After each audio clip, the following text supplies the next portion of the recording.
Hello student. आज का जो ये थ्योरम है वो है हमारा कन्वर्स ऑफ बीपीटी। क्योंकि ये थेल्स थ्योरम का कन्वर्स है, उसका जस्ट उल्टा है। स्टेटमेंट क्या कह रहा है? कह रहा है कि if a line divides any two sides of a triangle in the same ratio then the line must be parallel to the third side. हो सकता है आपको स्टेटमेंट कम समझ में आए, लेकिन मैं इसका सलूशन बताता हूँ, आपको बहुत अच्छे तरीके से समझ में आएगा। देखिए क्या कह रहा है। ये कह रहा है कि अगर कोई ट्रायंगल दिया हुआ है, मान लीजिए हमारे पास एक ट्रायंगल है, इसका मैं नेमिंग कर देता हूँ ABC। क्या कह रहा है? If a line divides any to side of a triangle in the same ratio. एक लाइन है जो दो साइड को सेम रेशियो में डिवाइड कर रहा है। दिया क्या है पता है? दिया ये है कि AD upon DB is equal to AE upon EC। ये दिया हुआ है, ये इनके स्टेटमेंट के अकॉर्डिंग ऐसा कुछ दिया है। ठीक है, आपको दिखाना क्या है? दिखाना ये है कि जो डी होगा वो BC के क्या होगा? पैरेलल होगा। मतलब वो यही कह रहा है कि कोई लाइन है जो ट्रायंगल के दो साइड को अगर सेम रेशियो में डिवाइड कर रहा है, तो ये जो लाइन है वो तीसरी लाइन के क्या होगी? पैरेलल होगी। यही हमको प्रूफ करना है। चलिए देखते हैं। तो इसमें गिवन में क्या दिया है, सबसे पहले वे लिख लेते हैं हम लोग। गिवन में दिया है कि we have a triangle ABC। एक ट्रायंगल ABC है जहाँ पे क्या दिया हुआ है? And AD upon DB is equal to AE upon EC। ये दिया हुआ है। क्या हमको इसमें प्रूफ करना है? उसको लिख देते हैं टू प्रूफ ये करना है कि जो DE होगा वो पैरेलल होगा किसके? BC के।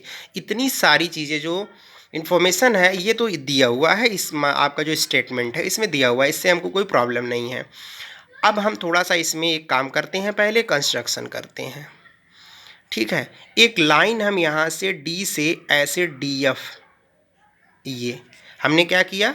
एक लाइन DF BC के पैरेलल ड्रा किया। लग नहीं रहा है? मान लीजिए क्या किया?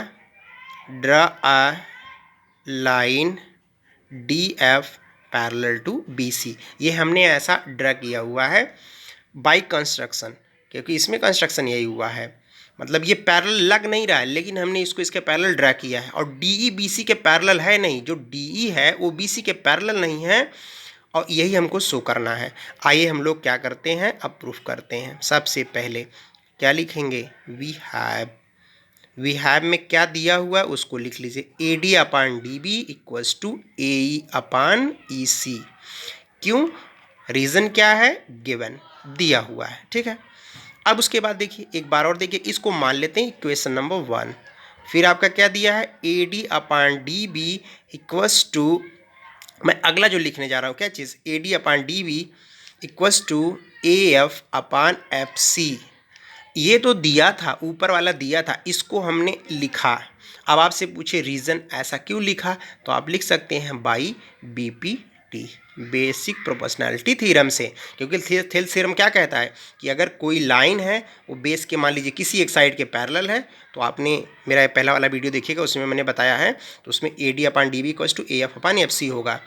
इसको मान लेते हैं सेकेंड। उसके बाद क्या लिखेंगे? उसके बाद लिखेंगे from first and second we get, क्या मिलेगा उसको देखिए। देख रहे हैं, पहले का जो लेफ्ट हैंड साइड है और दूसरे का जो लेफ्ट हैंड साइड है, बोथ आर सेम, दोनों सेम है। इसका मतलब it is implies that what, यहाँ पे आप लिख सकते हैं AE upon EC equals to AF upon what? FC। कोई प्रॉब्लम नहीं है, मैंने कुछ नहीं किया, ये दोनों बराबर था तो इसको इसके बराबर कर दिया। अब आपको करना क्या है? इसमें दोनों साइड हम +1 +1 कर दे रहे हैं, कोई प्रॉब्लम नहीं है। दोनों इक्वल है, दोनों साइड 1 1 ऐड कर देंगे, तो इससे आपको कोई प्रॉब्लम नहीं होना चाहिए। तो एडिंग 1 ऑन बोथ साइड्स, दोनों साइड हमने क्या किया? 1 ऐड कर दिया। चलो भैया, क्या होगा? AE अपान EC +1, थोड़ा सा कैमरा नीचे करते हैं, AF FC +1, दोनों साइड कर दिया। जब आप LCM लेंगे तो क्या मिलेगा? यहाँ मिल जाएगा AE और प्लस यहाँ क्या मिल जाएगा? EC, और यहाँ क्या मिला? EC। LCM लेना आप जानती ही हैं, इज इक्वल टू यहाँ देखिएगा AF FC और प्लस यहाँ पे FC। अब थोड़ा सा हम एक बार फिगर ऊपर ले चलते हैं, आपको थोड़ा फिगर दिखाते हैं, क्योंकि यहाँ से आगे जो हमको लिखना है वो क्या है।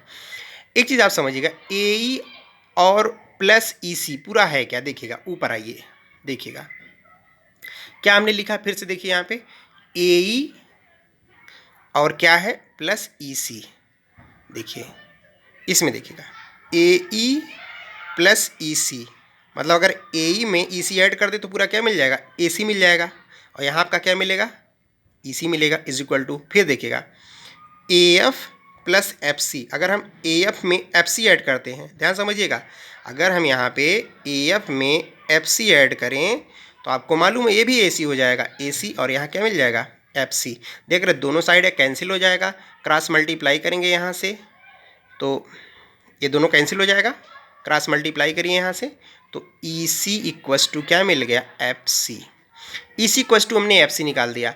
अब आप थोड़ा फिगर में देखिएगा क्या लिखा है हमने, EC, यहाँ नीचे देखिए क्या है, EC is equal to FC, दिमाग में रखिएगा EC is equal to FC। एक बात बताइए, जो आपका EC है वो FC के बराबर कब होगा, ये जो EC है वो FC के बराबर कब होगा, वही हमने ला दिया, देखिए यहाँ पे वही तो लाया है, EC इक्वल टू FC। तो थोड़ा सा कैमरे को ऐसे दिखाते हैं, ये थोड़ा सा छोटा हो जाएगा। अब देखिए आपको समझ में आ रहा होगा क्या दिया है, EC बराबर FC, EC बराबर FC, ध्यान से समझिएगा फिगर में, EC बराबर FC कब होगा, जब F कहाँ लाई करेगा, E पे, अगर ये यहाँ लाई करेगा तभी ना दोनों बराबर होगा, बात समझ रहे हैं।